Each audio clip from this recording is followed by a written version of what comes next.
This show is brought to you by Safety FM.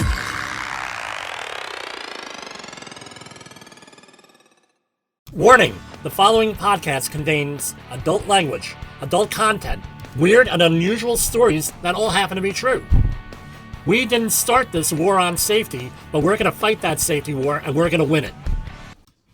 So on the last episode, we talked a little bit about why are we doing something, and we touched on the idea of SMART goals. What are SMART goals? I've been dealing with this pretty much all my career, and it seems that to be very popular now. It's very common. Every organization I deal with, there are SMART goals. People talk about, I gotta develop my SMART goals.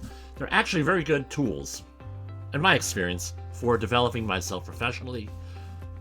Having a organization, being the head of an organization, Safety Wars, JCP Technical, I have to figure out, hey, what do I gotta accomplish here? They're good tools, but of course I have my own take on them. Often they're used as a weapon against employees by management. Let's face it. You go in front of a review group. Maybe your boss is reviewing you, maybe someone from Human Resources and your boss is, or maybe you're going in front of a group of people, it could be a board, what have you. And they say, well, what are your SMART goals? And you have it for 1 year. Well, these are my SMART goals. Right? That means they have to be specific, measurable, achievable, realistic, and anchored with a time frame. And you go in front of them. They say, well, for this year, what are your SMART goals? And you go and give them.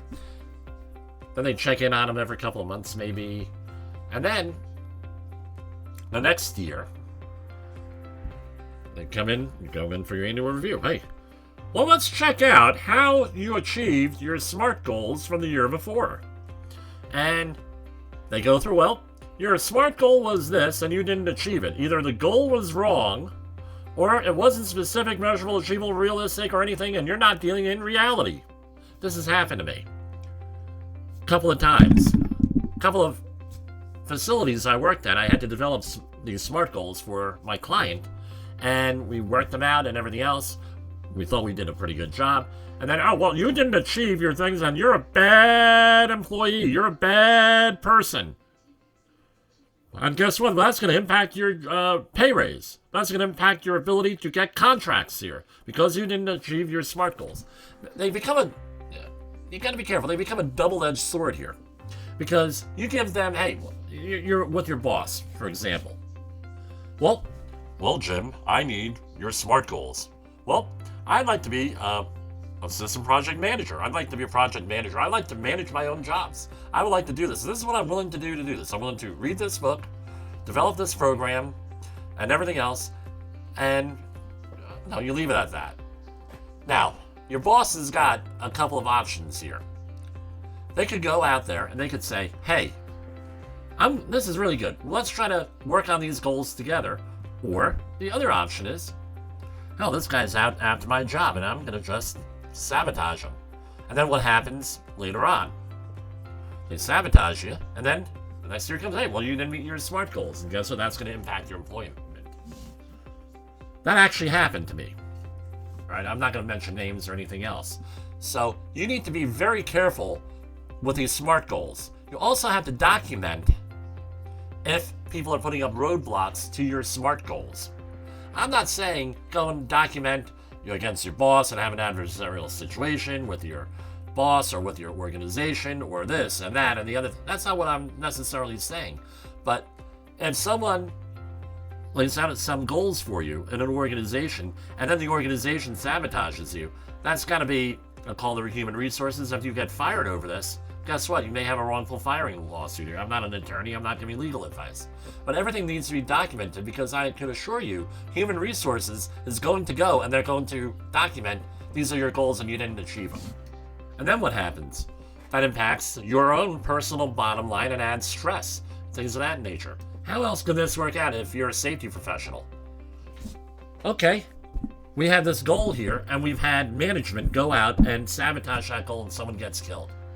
Now all of a sudden, you're in a lawsuit. Well, guess what? Here it is. We've all been, not all, but a lot of us have been deposed. Well, hey, Did they ever sabotage you? Yeah, they freaking sabotage me all the time getting these goals.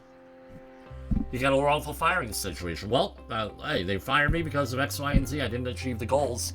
Well, guess what? Did they help me achieve those goals? These are the roadblocks they put up. This is a wrongful firing situation. That's what I tried to do to get into that. We had a situation at one client facility where we laid out our SMART goals. We were achieving our SMART goals, actually pretty successfully. 9 months into the contract that year, 10 months, we were achieving them. One of them was, well, we were going to report on near-miss good catches. We reported on near-miss good catch for something, and it rubbed somebody the wrong way. The guy came in and destroyed our program. In 1 second, you're not going to write up these near-miss good catches or anything else. What do you think happened to our SMART goals? They went right out the window. By the way, I'll just use the guy's first name, Tom. I know some of his coworkers are listening in on this because I just know that. I've heard through the grapevine. So they'll know who I'm talking about. But anyway, they destroyed the whole situation. Then, end of the year came around. Hey, well, guess what? You guys didn't meet your SMART goals. I kind of think that they had somebody in the background lined up to take over that contract, and it made my job entirely impossible to do. But we were able to document this stuff, and why weren't they achieved? Well, this is why they weren't achieved, because the upper level management at your organization, I believe, 100% supports the safety program. But the mid-level managers who don't have to face the consequences for safety issues, for example, the cost isn't coming out of their pocket and they're not the ones getting hurt, don't support it, and this is what happened.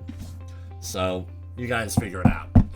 So SMART goals, are they smart? Are they specific? Be very careful with them. Make sure that you document how you're achieving these goals. If there's any roadblocks thrown up in them. Because I tell you what, you don't watch out, they're going to come back, and as my mother used to say, they bite you on the butt. For Safety Wars, this is Jim Posel. The views and opinions expressed on this podcast are those of the host and its guest and do not necessarily reflect the official policy or position of the company. Examples of analysis discussed within this podcast are only examples. They should not be utilized in the real world as the only solution available, as they are based only on very limited and dated open source information. Assumptions made within this analysis are not reflective of the position of the company. No part of this podcast may be reproduced, stored in a retrieval system, or transmitted in any form or by any means, mechanical, electronic, recording, or otherwise, without prior written permission of the creator of the podcast, Jay Allen.